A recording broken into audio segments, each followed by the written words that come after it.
उधर अर्जुन सिंधुराज जयद्रथ के साथ युद्ध कर रहा था और उसका वध करने के मौके की तलाश में था। इतने में भूरिश्रवा ने सात्यकी को ऊपर उठाया और जमीन पर जोर से दे पटका। कौरव सेना जोरों से कोलाहल कर उठी, सात्यकी मारा गया। अर्जुन ने देखा कि मैदान में मृत से पड़े सात्यकी को भूरिश्रवा घसीट रहा है। यह देखकर अर्जुन भारी असमंजस में पड़ गया। उसे कुछ नहीं सूझा कि क्या किया जाए।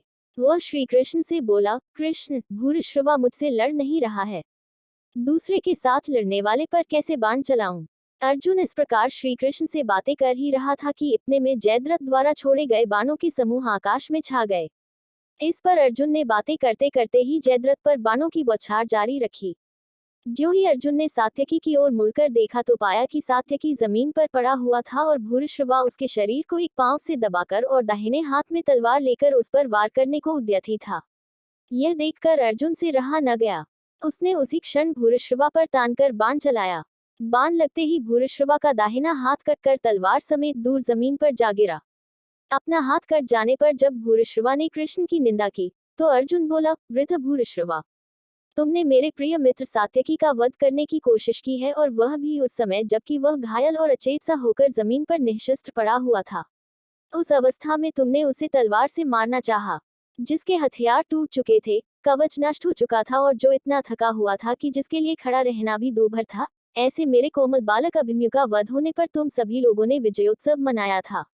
तुम ही बताओ कि ऐसा करना किस धर्म के अनुसार उचित था।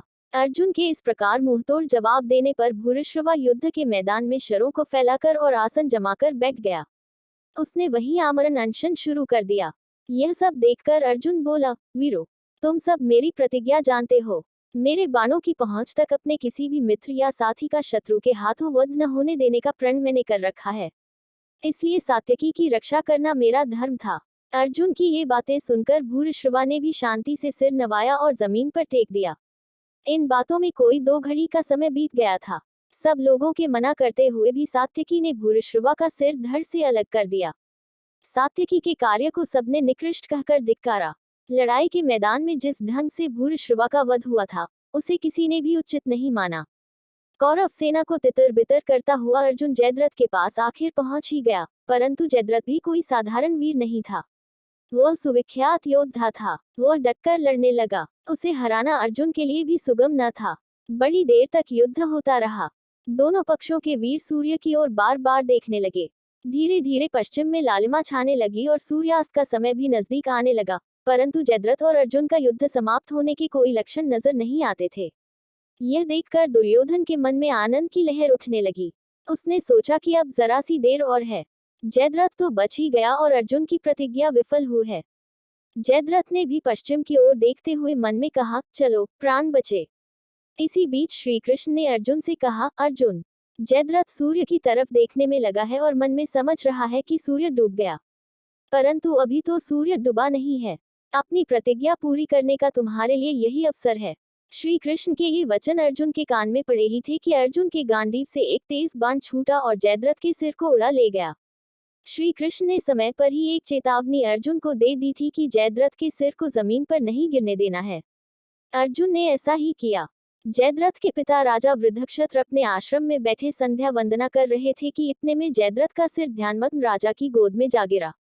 ध्यान समाप्त होने पर जब वृद्धक्षत्र की आंखें खुली और वह उठे, तो जयद्रथ का सिर उनकी गोद से जमीन पर गिर पड़ा और उसी क्षण बूढ़े वृद्धक्षत्र के सिर के भी 100 टुकड़े हो गए। जब युधिष्ठिर ने जान लिया कि अर्जुन के हाथों जयद्रथ का वध हो गया है, तो उन सबके आनंद की सीमा न रही। इसके बाद तो युधिष्ठिर दूने उत्साह के साथ सारी पांडव सेना को लेकर आचार्य द्रोण पर टूट पड़े। 14वें दिन का युद्ध केवल सूर्यास्त तक ही नहीं हुआ, बल्कि रात को भी होता रहा। घटोत्कच भीमसेन का हिडिंबा से उत्पन्न पुत्र था। कर्ण और घटोत्कच में उस रात बड़ा भयानक युद्ध हुआ। घटोत्कच ने कर्ण को भी इतनी पीड़ा पहुंचाई थी कि वह आपे में न रहा और इंद्र की दी हुई शक्ति का, जिसे उसने अर्जुन का वध करने के उद्देश्य से यत्नपूर्वक सुरक्षित रखा था, घटोत्कच पर प्रयोग कर दिया। इससे अर्जुन का संकट तो टल गया, परंतु भीमसेन का प्रिय एवं वीर पुत्र घटोत्कच मारा गया। पांडवों के दुख की सीमा न रही। इतने पर भी युद्ध बंद नहीं हुआ। द्रोणाचार्य के धनुष से बाणों की तीव्र बौछार से पांडव सेना के असंख्य वीर कट कट कर गिरते जाते थे। यह देखकर श्री कृष्ण अर्जुन से बोले, अर्जुन, कुछ कुचक्र रचकर ही इनको परास्त करना होगा। आज अगर परास्त न हुए तो ये हमारा सर्वनाश कर देंगे। इसलिए किसी को आचार्य के पास जाकर यह खबर पहुंचानी चाहिए कि अश्वत्थामा मारा गया। युधिष्ठिर ने काफी सोच विचार के बाद कहा कि यह पाप मैं अपने ही ऊपर लेता हूँ। इस व्यवस्था के अनुसार भीम ने गदा प्रहार से अश्वत्थामा नाम के एक भारी लड़ाके हाथी को मार डाला। फिर द्रोण की सेना के पास जाकर जोर से चिल्लाने लगा, मैंने अश्वत्थामा को मार डाला है। उधर युद्ध करते हुए द्रोणाचार्य ब्रह्मास्त्र का प्रयोग करना ही चाहते थे कि उन्होंने सुना कि उनका पुत्र अश्वत्थामा मारा गया। वह विचलित हो गए, साथ ही उन्हें इस बात की सच्चाई पर भी शक हुआ। उन्होंने युधिष्ठिर से पूछा। आचार्य द्रोण को विश्वास था कि युधिष्ठिर झूठ नहीं बोलेंगे। युधिष्ठिर असत्य बोलते हुए डरे, पर विजय प्राप्त करने की लालसा में किसी तरह जी कड़ा करके जोर से बोले, हाँ, अश्वत्थामा मारा गया। परंतु यह कहते कहते अंत में धीमे स्वर में यह भी कह दिया कि मनुष्य नहीं, हाथी। इसके साथ ही भीम तथा अन्य पांडवों ने जोरों का शंखनाद और सिंहनाद किया, जिससे युधिष्ठिर के अंतिम वचन उस शोर में लुप्त हो गए। युधिष्ठिर के मुंह से यह सुनते ही चारों ओर हाहाकार मच गया और इसी हाहाकार के बीच धृष्टद्युम्न ने ध्यानमग्न आचार्य की गर्दन पर खड्ग से जोर का वार किया। आचार्य द्रोण का सिर तत्काल ही धड़ से अलग होकर गिर पड़ा।